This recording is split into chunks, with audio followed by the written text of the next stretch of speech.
Hello students, एक बार फिर हम हाजिर हैं आपके लिए एक नया वीडियो लेकर के। इस वीडियो में हम बताएंगे आपको कि प्रेजेंट परफेक्ट टेंस की एडवर्ब हमें कैसी मिलेगी और उनका सेंटेंस हम किस प्रकार से सॉल्व कर सकते हैं। इसको टॉपिक को शुरू करने से पहले हम ये कहना चाहते हैं कि इस कोरोना महामारी की वजह से सभी प्रकार के शिक्षण संस्थान बंद हैं, जिस वजह से सभी के अध्ययन करने में या पढ़ाई करने में सबको समस्या आ रही है। इसी समस्या को कम करने के लिए हम लोग ये ऑनलाइन क्लासेस लेकर के आए हैं। इसमें बेसिक बताया जा रहा है। वो जो बेसिक है वो आपकी सभी चाहे 8th हो, 9th हो, 10th हो, तीनों कक्षाओं के लिए परिपूर्ण होता है। अब हम बात करते हैं आज के टॉपिक की। आज का टॉपिक है हमारे पास प्रेजेंट परफेक्ट टेंस। जहां भी परफेक्ट लग जाता है वह चीज पूरी हो जाती है, जिसको हम कहते हैं पूर्ण। ऐसी स्थिति में जब वर्ब हम यूज में लेंगे तो उस वर्ब का यूज होगा हमेशा थर्ड फॉर्म का। आपको यही ध्यान रखना है, जब भी किसी कार्य को पूरा होने की बात आएगी तो उस परिस्थिति में आपको वहां पर हमेशा वर्ब थर्ड फॉर्म का यूज करना है। हिंदी पहचान की बात करते हैं कि बिल्कुल हिंदी पहचान हमारे पास किसी भी सेंटेंस में काम नहीं आती है, फिर भी एक आइडिया के लिए हम लेकर के चलते हैं। तो ये कह रहा है कि जब भी आपके हिंदी वाक्य के अंत में चुका है, चुकी हूं, चुके हैं, चुकी है आदि दिए हुए हों तो हमारा वो सेंटेंस पूरा परफेक्ट हो जाता है। मतलब वहां पे हमारा जो भी कार्य है वो पूरा हो जाता है। तो सिंपल में है, सिंपल में हम पता लगाते हैं कोई काम होता है या नहीं होता है। कंटिन्यूस में आए, कंटिन्यूस में वही काम हमारे लिए आगे जारी रहा। ठीक उसी प्रकार से परफेक्ट में क्या होता है, वह काम हमारा पूरा हो जाता है। यहाँ पर दो तरह की हेल्पिंग वर्ब दी हुई होती हैं, एक होता है हैज, एक होता है हैव। पूर्व की कक्षाओं में भी या पूर्व पहले के वीडियो में मैं बता चुका हूं, जिस वर्ब में एस लग जाता है वो वर्ब सिंगुलर हो जाती है, जिसके लिए हम ही, शी, इट, नेम सिंगुलर उसका प्रयोग करते हैं। जितने भी हमारे पास सिंगुलर सब्जेक्ट होंगे, परफेक्ट जो प्रेजेंट परफेक्ट होगा उसमें हम क्या करेंगे, हैज का प्रयोग करेंगे। और जो भी हमारे पास आई, वी, यू, दे या जो भी प्लूरल सब्जेक्ट होगा उसके लिए हम वहां पर हैव का यूज करेंगे। अब बात आती है हमारे पास मेन वर्ब की। मेन वर्ब के लिए हम हमेशा वहां पर वर्ब थर्ड फॉर्म का प्रयोग करेंगे। जब भी वर्ब थर्ड फॉर्म का प्रयोग करेंगे तो वर्ब थर्ड फॉर्म का यूज केवल और केवल दो ही प्रकार से किया जाता है। एक तो ये हमारे पास पार्टिसिपल टेंसेस में किया जाएगा। पार्टिसिपल टेंसेस का मतलब हो गया जितने भी हमारे परफेक्ट टेंस होते हैं उनमें, और एक होता है पैसिव वॉइस में। इन दो चीजों के अलावा कहीं पर भी हम वर्ब थर्ड फॉर्म का सीधा प्रयोग नहीं करते हैं। अब बात करते हैं हम एडवर्ब की। भाई इस टेंस को पहचानने के लिए इंग्लिश सेंटेंस दिए हुए हैं आप लोगों को। इंग्लिश सेंटेंस में आप इनको किस प्रकार से पहचान सकते हैं ये आपको देखना है। तो यहां पर आपके पास दिया हुआ होगा yet, so far, recently, lately, just, up to now, till now, till, until, just now या already। एक कुछ शब्द हैं जिनका प्रयोग हम परफेक्ट टेंसेस में करते हैं। आपको यहां पे ध्यान देने की बात यह है कि जब भी हमारे पास यट आएगा, यट हमेशा नेगेटिव सेंस देता है। ये क्या करता है, हमारे पास नेगेटिव सेंस देता है। मतलब जब भी हमारे पास यट आएगा हमें वहां पर नेगेटिव बनाना है और नॉट का यूज वहां पर हमें करना है। तो जब नेगेटिव सेंटेंस होगा तो हमको इंग्लिश सेंटेंसेस में नॉट का प्रयोग करना होता है। अब हम एग्जाम्पल देखते हैं। अब हम एग्जाम्पल की बात करते हैं कि किस प्रकार के सेंटेंस आपके पास एग्जाम में या आप जिससे भी आप प्रैक्टिस करते हैं उस बुक में आपके पास हो सकते हैं। तो सबसे पहला एग्जाम्पल है, ये कह रहा है Ram do his homework yet. यहां पर हमारे पास आ गया यट। यट जब भी आएगा ये हमें नेगेटिव सेंस देगा, मतलब यहां पर हमें नॉट का यूज करना है। अब यहां पर सब्जेक्ट के रूप में हमारे पास है राम। राम एक व्यक्ति का नाम है, सिंगुलर है। सिंगुलर होने के कारण इसके साथ एस वाली वर्ब का यूज करेंगे, और एस वाली वर्ब हमारे पास यहाँ पे दी हुई है हैज। हैज हमारे पास जब भी आएगा हम वहां पर वर्ब थर्ड फॉर्म का यूज करेंगे। वर्ब थर्ड फॉर्म का यूज करने से पहले हम यहाँ पर क्या करेंगे, नेगेटिव सेंस देने के लिए नॉट का यूज करेंगे, और जो थर्ड फॉर्म होगी वो लिख देंगे। डू की थर्ड फॉर्म होती है डन, तो डू की जो फॉर्म होती है डू, डिड, डन। तो ये बन जाएगा हैज नॉट डन। एक बार फिर रिपीट कर देता हूं, जब भी आपके पास यट आ जाएगा, ये यट हमेशा नेगेटिव सेंस देता है, नकारात्मकता के भाव को प्रदर्शित करता है। इसलिए ऐसे सेंटेंस में हम हमेशा हैज नॉट डन का यूज करेंगे। दूसरा सेंटेंस कह रहा है वी वॉक 2 किलोमीटर सो फार। यहां पर हमें मिल गया सो फार।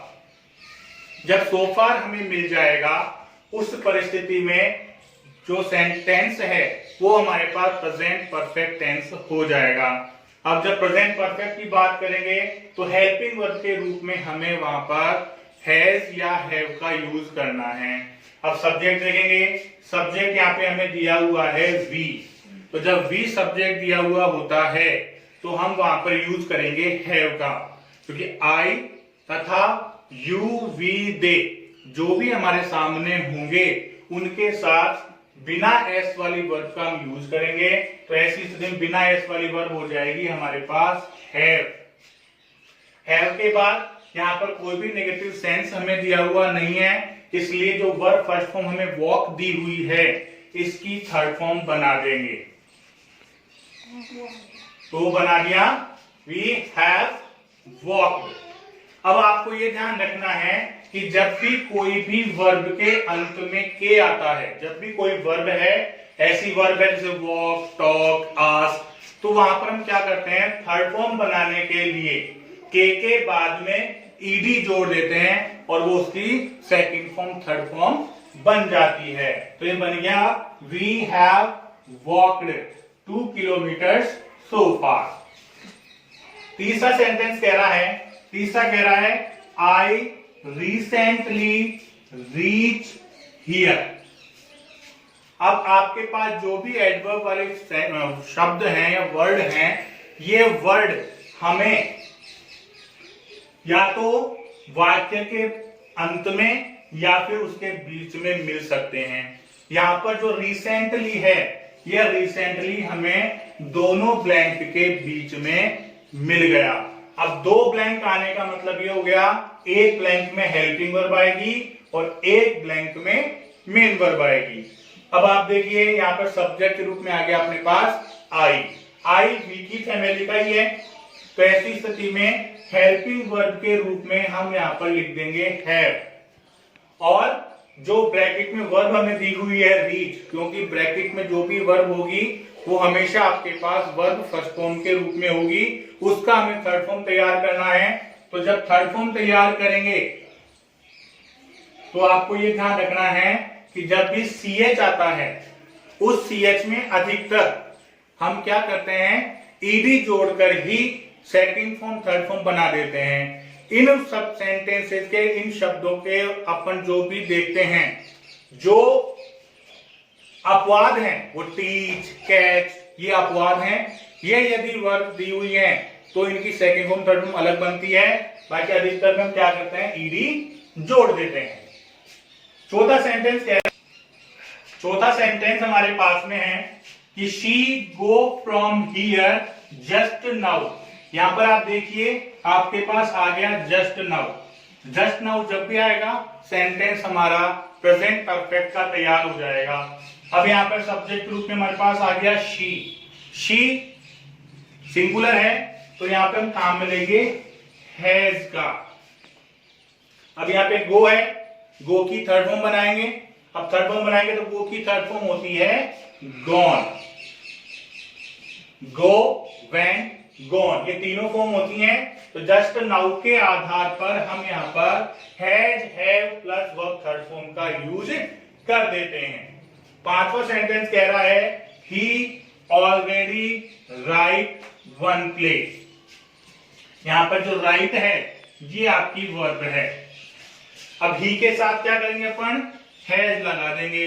हैज क्यों लगाएंगे, क्योंकि हमें ऑलरेडी दिया हुआ है। ऑलरेडी जब भी दिया हुआ होगा वो आपका प्रेजेंट परफेक्ट टेंस होगा। तो ऐसी कंडीशन में आपको ये ध्यान रखना है ही के साथ हैज लग जाएगा। अब हमें यहाँ पर वर्ब थर्ड फॉर्म का यूज करना है। तो जब वर्ब थर्ड फॉर्म बनाएंगे तो राइट की थर्ड फॉर्म बन जाएगी रिटर्न। राइट की थर्ड फॉर्म बन जाएगी रिटर्न और ये बन जाएगा he has already return one play.